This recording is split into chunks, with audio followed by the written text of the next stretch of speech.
मैं बहुत गरीब महिला हूँ, डिसेबल हूँ और मेरे 2 बच्चे हैं। दिल्ली में मैं रहती हूँ, बेस्ट पटेल नगर में। तो वो लोग आए, हम एग्री हो गए, लड़की उनको बहुत पसंद आई। बस उन्होंने बहुत अच्छे से शादी करी, हमने खुद करी शादी। तो इसलिए चोचक होता है, तो उन्होंने बोला कि हमसे सोने के ये कंगन लेके आना, ये लेके आना, वो लेके आना। तो मौसी मुझे ले जाओ, मुझे मार रहे, मुझे ये कर रहे। साहब मैं क्या बताऊँ, उसके इतने छोटे छोटे बाल करे थे उन्होंने काट के। मेरी बहन इतना रोई, कह रही दीदी तू ले आ उसको, बहुत परेशान है वो। तो मतलब वो बहुत कहा सुनी हुई हमारी। उसके बाद भी मेरी खुद की बेटी मेरे पैर पड़ने लगी कि नहीं मम्मी मेरे 2 बेटियां हैं, मैं इनको छोड़ के नहीं आ सकती। तो मैं एग्री हो गई, मैंने कहा कोई बात नहीं, अगर ये कुछ परेशान करे तो मुझे बोलना। यहाँ जब मुझे ये खबर मिली, मैं यहीं बैठी थी, आप हर एक लोगों से पूछ लीजिए, यहाँ चंदा इकट्ठा किया तब जाके मैं गाड़ी करके गई वहाँ। हर किसी ने, इन लोगों ने सबने 100-100 200 रुपए में यहीं बैठी थी। मैंने कहा ऐसे करके मैंने फैलाया था। 500-600 रुपए वहाँ से लेके थाने से वहाँ का किराया लगता था सर, इतनी कैपेसिटी हमारी कहाँ थी। उसके बाद जब हमने कहा हार गए, फिर एक संस्था वाले सर मिले हमें, उन्होंने बोला चलो हम योगी जी से मिलाते हैं आपको। मतलब मेरी बेटी आलू प्याज बनके रह गई है दिल्ली और मेरठ, यूपी और दिल्ली के। बस अब मैं क्या बोलूँ, मैं बिल्कुल बर्बाद हो गई हूँ। परसों सुसाइड करने, मैडम इधर आओ, ये 15 दिन हो गए मैं सुसाइड करने जा रही थी। मैं बिल्कुल हताश हो गई थी जब ये मैडम, मैं 100-200 रुपए रोज कमाती हूँ अपने ठेले से, चाय का कभी कुछ, कभी पकौड़ी लगा ली, कभी कुछ कर लिया। इसके पैसों की वजह से मैं हार रही हूँ। पर जो इनके हालात थे, उन हालातों को देख के मुझे अच्छा नहीं लगा कि हम एक समाज में रहते हुए और हमारे बीच में इस तरीके का होता है कि एक ही परिवार के 3-4 लोग और एकदम से सुनने को मिले कि सुसाइड कर रहे हैं। तो इससे बड़ा दुखद काम तो कोई हो ही नहीं सकता। बाकी जब तक आप लोगों का सहयोग नहीं होगा तो शायद मैं भी अकेली कितना चल पाऊंगी। तो उसके लिए आप लोगों का, समाज का, सबका सहयोग जरूरी है। तो मेरी जनता जनार्दन से यही विनती है कि जितने ज़्यादा लोग इसे शेयर करेंगे उतना ज़्यादा इनका अच्छा होगा, एक परिवार पल जाएगा।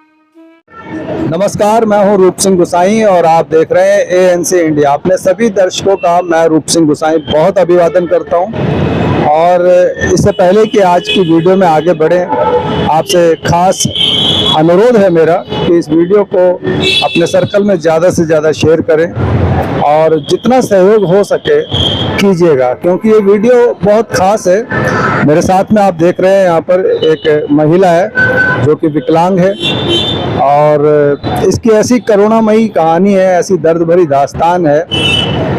आप समझ सकते हैं कि आज के ज़माने में हम लोग सक्षम होते हुए भी कई तरह की मार झेल रहे हैं और सक्षम होते हुए भी हम अपने उन कार्यों को नहीं कर पाते हैं, समय पे नहीं कर पाते हैं। कभी आलस कर जाते हैं, कभी लाचारी, कभी मजबूरी। तो ऐसे में एक महिला और वो भी विकलांग, वो कितनी मुसीबतों को झेलती होगी, किन किन कठिनाइयों का सामना उसे करना पड़ता होगा आज की इस भागदौड़ वाली जिंदगी में। इनकी व्यथा कुछ इस प्रकार है कि लगभग 2 वर्ष इनको हो चुके हैं। इनकी बिटिया जो कि शादी हुई थी और 4-5 साल की वो शादी हो चुकी थी। 2 बच्चे भी उस बिटिया के थे। ज्योति नाम की इनकी एक लड़की थी 24-25 साल के लगभग। और इन्होंने अपनी बिटिया की शादी उत्तर प्रदेश के मेरठ में कोई एक गांव है वहाँ की थी। और इनका आरोप है कि इनकी बेटी जो है, इनके ससुराल वालों ने जो है मार दी और उसका बड़ी ही चालाकी के साथ जो है नजदीकी थाने में उसकी रिपोर्ट करा दी कि वो गुम हो गई है, लापता हो गई है। साथ में इनका ये भी कहना है कि अगर वो गुम भी हो गई है, लापता भी हो गई है, तो इन्हें जो है ससुराल वालों को जो है इन्हें बताना चाहिए था कि भाई आपकी बेटी जो है घर से निकल गई है या लापता हो गई है या गुम हो गई है, और इन्हें बताते हुए, इनका साथ देते हुए उसे ढूंढने में, अपनी बहू को ढूंढने में मदद करनी चाहिए थी। लेकिन ऐसा नहीं हुआ। उन्होंने बड़ी चालाकी से जो है कहा कि गुम हो गई है। इसकी सूचना उन्होंने यहाँ पटेल नगर में भी दे दी है लड़की के मायके को, लेकिन ऐसा नहीं था। और फिर उसके बाद से जब से इनको ये खबर चली, इनका कहना है कि दिसंबर में इनकी बेटी का जन्मदिन होता है, उस जन्मदिन को मनाने के लिए आज से ठीक 2 साल पहले वहाँ जाने वाले थे। पूरी तरह से तैयारियां थी इनकी, काफी सारा सामान ही इकट्ठा कर चुके थे। लेकिन ठीक जन्मदिन से कुछ दिन पहले ही इनको खबर आती है लड़की की जेठानी की ओर से कि भाई उसको तो जो है मार दिया है या वो अपने घर से चली गई है। उसके बाद से इनका हाल बुरा हो जाता है। ये वहाँ मेरठ पहुँचते हैं, उस गांव में पहुँचते हैं, जगह जगह तलाश करते हैं, क्षेत्रीय थाने में जाते हैं, खूब भागदौड़ करते हैं, थाने से लेकर के ऊपर अधिकारियों तक पहुँचते हैं। कहा जाता है कि उत्तर प्रदेश में जो है कानून प्रशासन बहुत ज़्यादा चुस्त दुरुस्त है, सबको न्याय मिलता है। इनका ये भी कहना है कि ये जो है सीएम योगी आदित्यनाथ के ऑफिस तक गए, उनके कार्यालय तक गए, लेकिन वहाँ उन लोगों ने इन्हें जो है ये कहा कि ये काम थाने का है, थाने वाले ही देखेंगे। और थाने में जो है थाना, क्योंकि वो इनके जो बेटी का जो ससुराल पक्ष है उसका नज़दीकी थाना है और वहाँ उनका आपसी घर जैसा व्यवहार है, तो इनका कहना है कि उन्होंने जो है थाने वालों ने भी जो है इसमें ससुराल वालों का सपोर्ट किया है और इनकी बिल्कुल भी नहीं सुनी। और आज तक जो है इनकी एफआईआर नहीं लिखी, बल्कि इनको यही कहते रहे कि आपकी बेटी लापता है, लापता है। और यहाँ तक कि लापता की भी जो है रिपोर्ट नहीं लिखी गई है ना? करवाई है उन्होंने। अच्छा, उन्होंने अच्छा, वो ससुराल वालों ने खुद ही उसकी रिपोर्ट कराई है। तो मैं आपको फिर से एक बार आग्रह कर रहा हूँ कि इस वीडियो को बहुत ज़्यादा से ज़्यादा शेयर कीजिएगा कि जहाँ हिंदुस्तान जो है विकसित भारत का सपना देख रहा है, बेटी बचाओ बेटी पढ़ाओ का अभियान चला रहा है, कानून सुरक्षा व्यवस्था की जो बातें कर रहा है, ये सब कहाँ है। तो आइए ये दुख भरी दास्तान आप तक पहुंचाने की कोशिश करूंगा खुद इनकी जुबानी, और बार बार यही कहूंगा कि इस वीडियो को खूब सपोर्ट करें, इनकी मदद के लिए आगे आए ताकि इनको न्याय मिल सके। तो मैडम नमस्कार, बहुत स्वागत है हमारे चैनल में। सबसे पहले तो हमें बड़ा दुख है जो आपके साथ जो ट्रेजेडी हुई है, और दूसरी बात कि आप जो अपनी बात मुझे बता रहे थे वो हमारे चैनल के माध्यम से लोगों तक बताने के लिए तैयार हैं। तो मैंने जो संक्षेप में बताया है लोगों को, तो आप अपनी पूरी बात को बताएं दर्शकों को कि कैसे शुरुआत हुई थी और क्या क्या आपके साथ बीता, और आप कहाँ तक जो है इस बात को लेकर के गए और आपके साथ क्या व्यवहार हुआ, वो हमारे दर्शकों को बताएं। मैं बहुत गरीब महिला हूँ, डिसेबल हूँ, और मेरे 2 बच्चे हैं। दिल्ली में मैं रहती हूँ, बेस्ट पटेल नगर में। मैं एक बात बता दूं आपको, वैसे तो ये लोग उत्तराखंड के हैं और पिछले 35 साल से दिल्ली में रह रहे हैं, बाबा फरीदपुरी, जो कि पटेल नगर विधानसभा क्षेत्र का हिस्सा है जी। तो हम यहाँ जब से शादी हुई तभी से आ गए। मेरे बच्चे यही हुए और पढ़ाई लिखाई सारी यही है। मेरी बेटी ने 9th पास इंग्लिश मीडियम स्कूल से किया है, और उसके बाद फिर 9th के बाद फिर हमारा थोड़ा सा आर्थिक स्थिति खराब हो गई थी। उसके बाद फिर हमने उसे पढ़ने नहीं दिया। उसके बाद 1 साल बाद उसकी शादी कर दी। शादी करने के बाद शादी कौन से सन में की आपने? 99 में ना, 27 मई 2019 जी।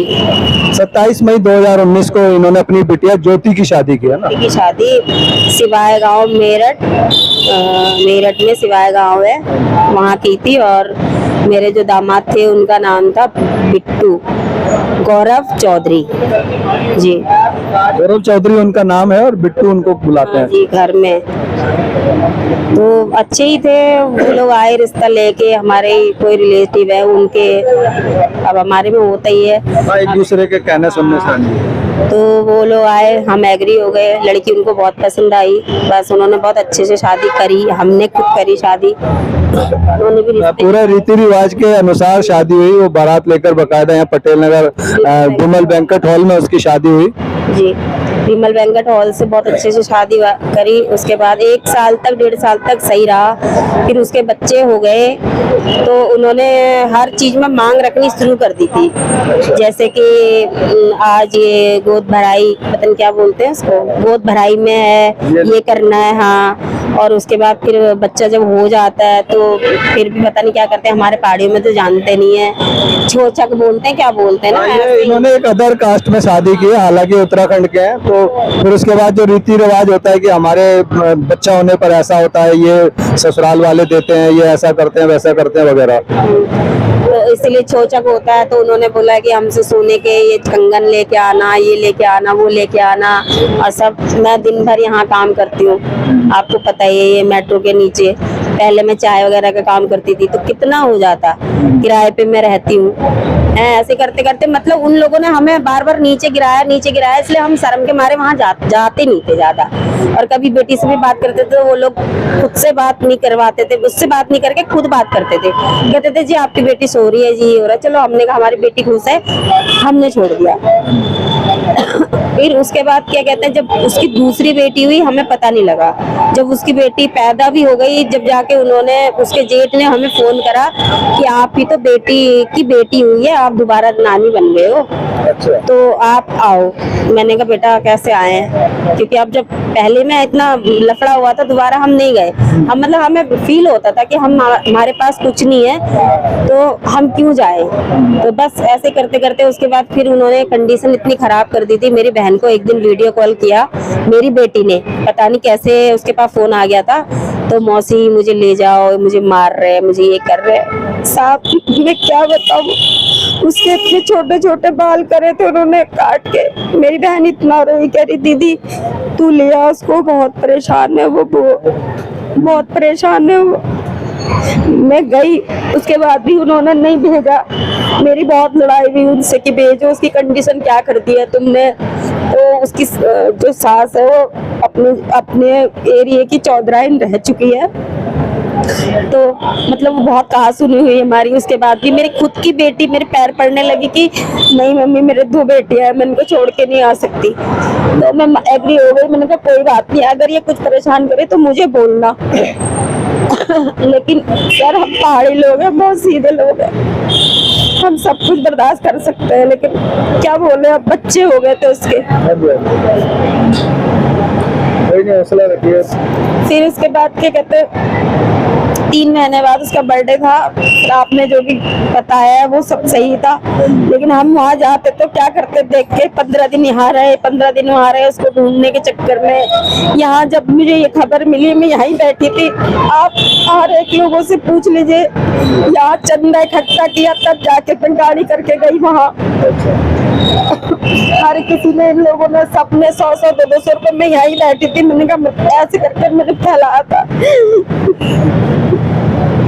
शांत हो जाइए। आप देख सकते हैं माँ से बढ़कर के दुख किसको हो सकता है। हम लोग तो केवल सहानुभूति ही इनके साथ रख सकते हैं, तो इसीलिए मैं बार बार कह रहा था कि आप इस वीडियो को ज़्यादा से ज़्यादा शेयर करें और जो भी आपके विचार हो, सुझाव हो, हमारे साथ साझा करें ताकि इनको न्याय मिल सके, जिस न्याय के लिए ये आज तक लड़ रही हैं, परेशान है। हाँ जी, सब लोगों ने मुझे 150, जिसका जितना था, सारे रिक्शे वालों ने मुझे 150 करके दिए, 5000 रुपए किए। तब मैं सुबह 5 बजे वहाँ गई 7 बजे मैं वहाँ पहुंची। मतलब जैसे वहाँ कोई भंडारा चल रहा है ऐसे हो रहा है। पत्रकार एक मेरे सामने आए, उसके बाद वो बड़े जो इंचार्ज होते हैं थाने में, उन्होंने ऐसे ही इशारा कर दिया कि इनके पास मत जाना। मतलब हम दिल्ली में रहते हैं सर, हम दिल्ली में रहते हैं, हमें सब कुछ पता है कि कौन क्या कहना चाहता है, कौन क्या कहना चाहता है।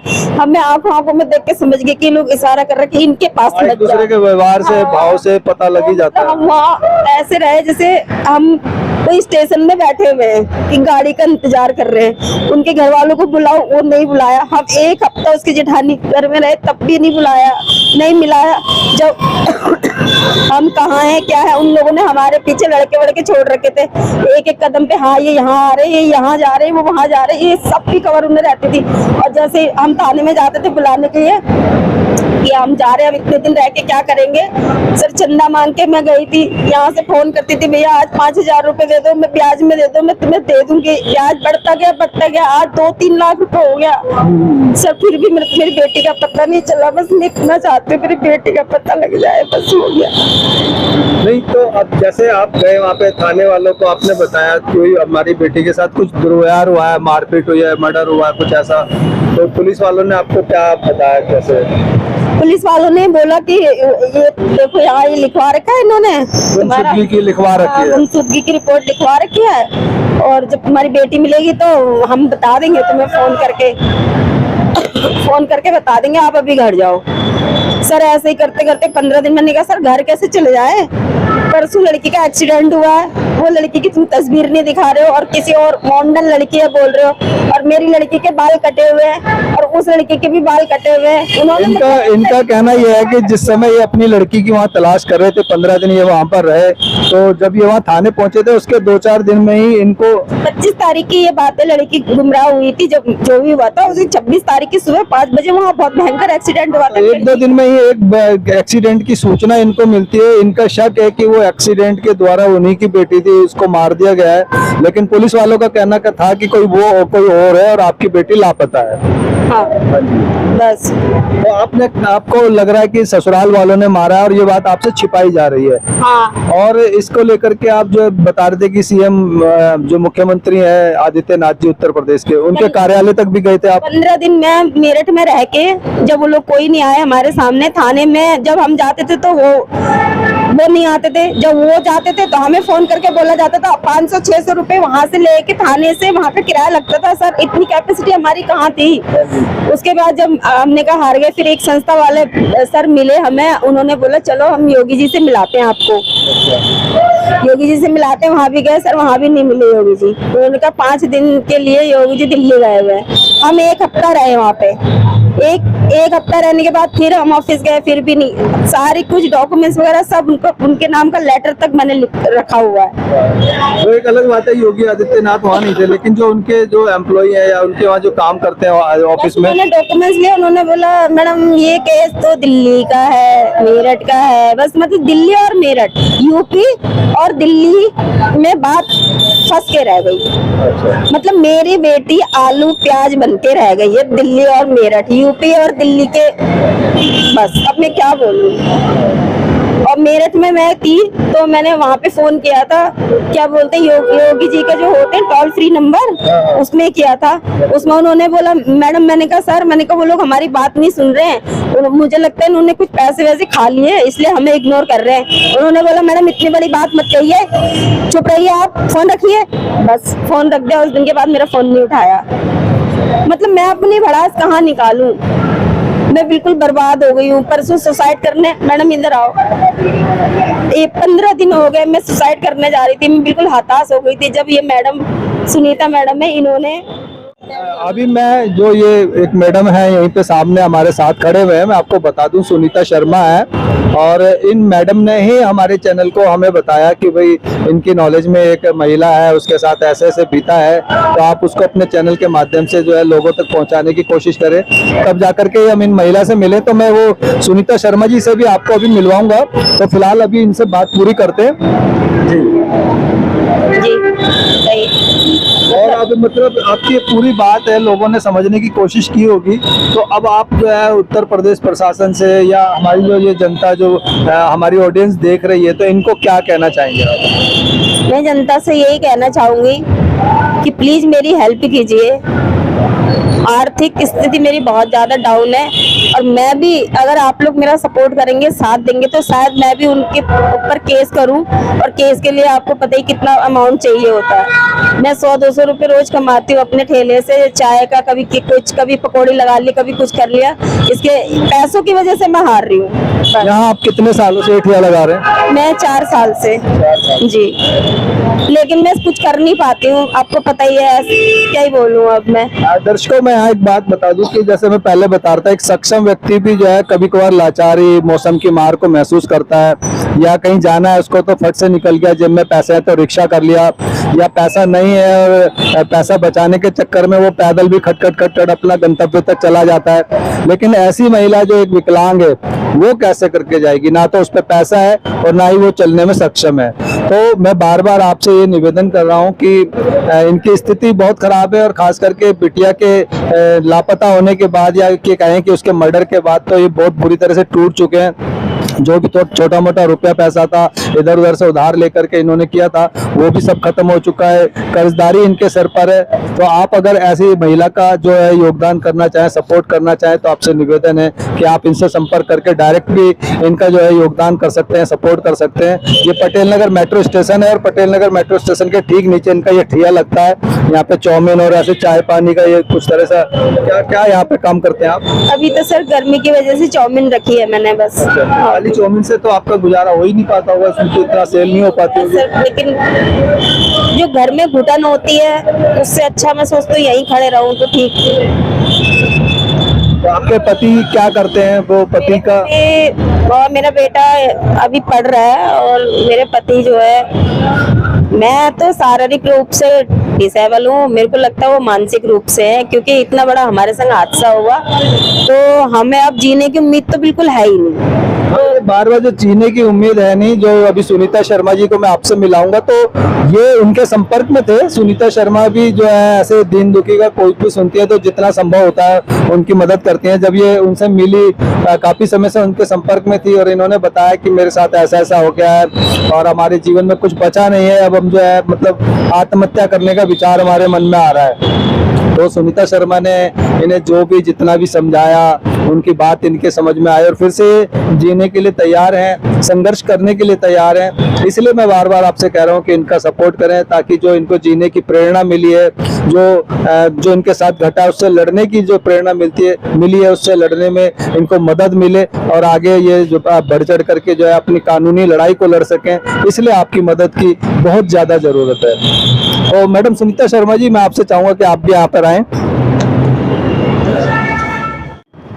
तो मैडम नमस्कार, बहुत स्वागत है हमारे चैनल में। दर्शकों को कुछ थोड़ा सा बताएं कि कैसे इनसे मुलाकात हुई, और अब आप जो है इनकी जो लड़ाई को किस तरह से जो दर्शकों को कहती हैं कि भाई इनकी मदद हो। ऐसे ही है सर कि मुलाकात तो ये है कि अब मोहल्ले पड़ोस में है, आना जाना मेल मिलाप चलता रहता है, पर जो इनके हालात थे उन हालातों को देख के मुझे अच्छा नहीं लगा कि हम एक समाज में रहते हुए और हमारे बीच में इस तरीके का होता है कि एक ही परिवार के 3-4 लोग और एकदम से सुनने को मिले कि सुसाइड कर रहे हैं, तो इससे बड़ा दुखद काम तो कोई हो ही नहीं सकता। ठीक है, आजकल पार्टियां हैं, सब एक दूसरे के ऊपर कहीं कुछ बांट रहे हैं, कहीं कुछ बांट रहे हैं। अरे बांटना है तो गरीबों की आर्थिक स्थिति को सुधारो, सबसे जो ज्यादा जरूरी है वो। जब एक घर ही खत्म हो जाएगा तो तुम्हारा बांटने का या पार्टी का मतलब रह क्या गया। तो मैं एक यही विनती करती हूँ कि जितनी ज्यादा हो सके इनकी आर्थिक स्थिति से मदद कीजिए, क्योंकि मैं भी एक मिडिल क्लास से हूँ। मेरा जितना होता है, भगवान ने जितना मुझे दिया है, कोशिश मेरी यही है अपनी हिम्मत में लगी रहें, हारे नहीं, जितना मुकाबला कर सकती हैं करें, मैं इनके साथ हूँ। बाकी जब तक आप लोगों का सहयोग नहीं होगा तो शायद मैं भी अकेली कितना चल पाऊंगी, तो उसके लिए आप लोगों का, समाज का, सबका सहयोग जरूरी है। तो मेरी जनता जनार्दन से यही विनती है कि जितने ज़्यादा लोग इसे शेयर करेंगे उतना ज़्यादा इनका अच्छा होगा। एक परिवार पल जाएगा, एक बच्ची का पता लग जाएगा, जो होना था सो हो गया, वो तो दोबारा वापस आएगी नहीं, पर कम से कम एक माँ बाप को तसल्ली हो जाएगी कि हाँ ठीक है, हमारे बच्चे के साथ ये हो गया। आज वो ना उसको खोने के अंदर है ना उसको पाने के अंदर है, उनके दिमाग में बस एक ही चीज लगती है कि अभी आ जाएगी, अभी पता लग जाएगा। उस चक्कर में ना वो पनप पा रहे हैं, ना वो खा पा रहे हैं, ना कमा पा रहे हैं, तो उससे उनकी स्थिति और भी ज्यादा खराब हो रही है। तो मेरी यही विनती है कि जल्दी से जल्दी उनकी बेटी के बारे में पता लग जाए, जिससे कि वो एक जगह स्थिर हो जाए। जो गम मिला है वो तो वो सहेंगे, और सहना भी पड़ेगा, क्योंकि उसके लिए आगे कोई रास्ता नहीं है, पर जितना हो सके उनकी आर्थिक स्थिति से मदद की जाए। बहुत धन्यवाद। दर्शकों, हमारा देश लगभग 150 करोड़ लोगों का देश है, और एक ये बहुत बड़ा परिवार है, और अगर हम एक दूसरे की मदद के लिए आगे आए तो कोई भी ऐसा काम नहीं है जो संभव ना हो। 150 करोड़ का मतलब आप समझते हैं कि अगर 1-1 रुपया, 5-5 रुपया, 10-10 रुपया भी गिने चुने लोग भी अगर इनकी मदद करें तब भी इनकी एक बहुत बड़ी मदद हो सकती है। तो मैं बस बार बार आपसे यही निवेदन करूंगा कि इनकी मदद के लिए अपना हाथ बढ़ाएं, ऐसे असहाय व्यक्ति का जो है सहारा दें, उसको मदद करें।